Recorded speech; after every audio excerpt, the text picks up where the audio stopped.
Hello, it's Jim Hutchins for the Jerusalem Connection Truth Report for this first day of March 2017. Well, with regard to Israel and the Jewish people, especially Jewish people in the United States, the news has to do with the growing anti-Semitism. Growing, yes, and it will continue to grow. It's already reaching the levels that it had reached prior to the Second World War in Europe. And it appears it's fast competing with that here in the United States. You've seen where there's been a vandalizing of Jewish cemeteries in Missouri and now over the weekend in Philadelphia. And I would say to you that very likely there is coming to a Jewish cemetery near you or a Jewish community center near you some expression of anti-Semitism. There is alive and well the admonition of Haman. Haman, you recall, hated the Jews in the book of Esther, tried to destroy them. And this is what he said. Esther chapter 3 and verse 8.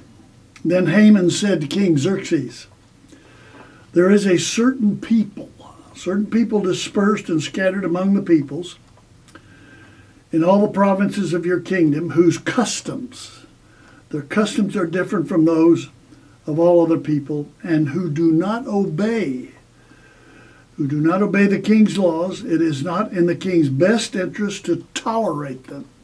Can't even tolerate them. If it pleases the king, let a decree be issued to destroy them. And I would suggest to you that admonition is alive and applicable today. There are those who are coming after the Jews. Not godly people, ungodly people. Those who hate God and hate the Jews and hate the Christians as well. And be assured that this anti-Semitism is going to be accompanied by an anti-Christian attitude and expressions in the days ahead.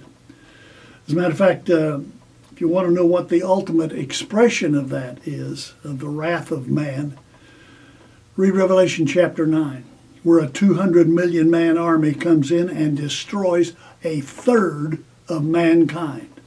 That's 2 billion plus people that are destroyed by the wrath of man. God's wrath responds to that, however, in Revelation chapter 16. It's quick, it's overcome, it is powerful, it is devastating, it is total, the wrath of God. So this is coming.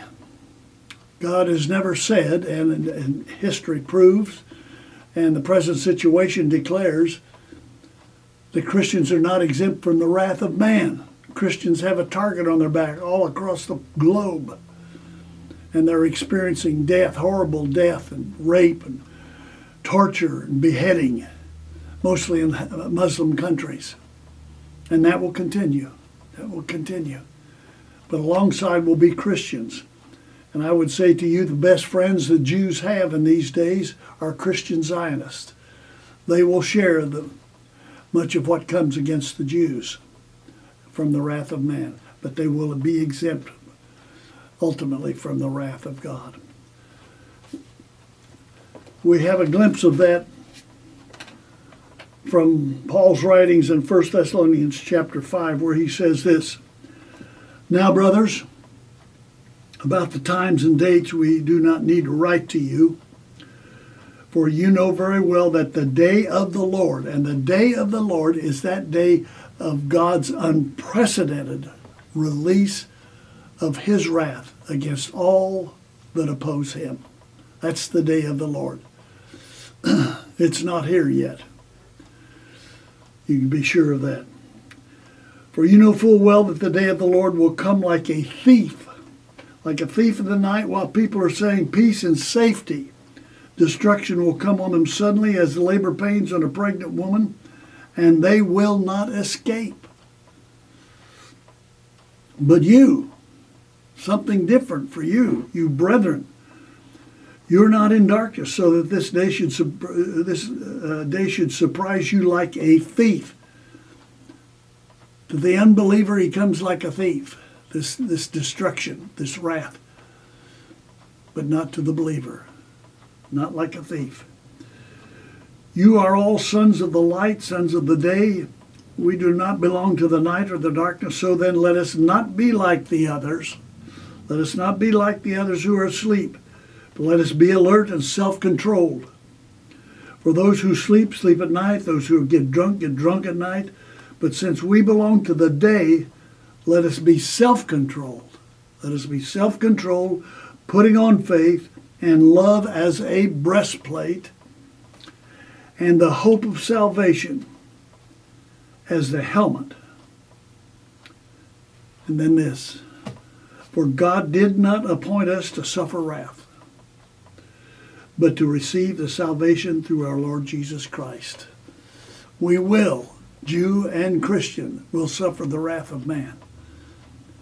But the Christian, the follower of Jesus Christ, will not suffer the wrath of God. That's great news. That's encouraging news. Well, anti-Semitism is growing.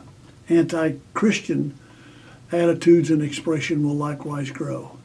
But remember this, for God did not appoint us to suffer wrath, to suffer the wrath of God, but to receive salvation through our Lord Jesus Christ. And that's the truth.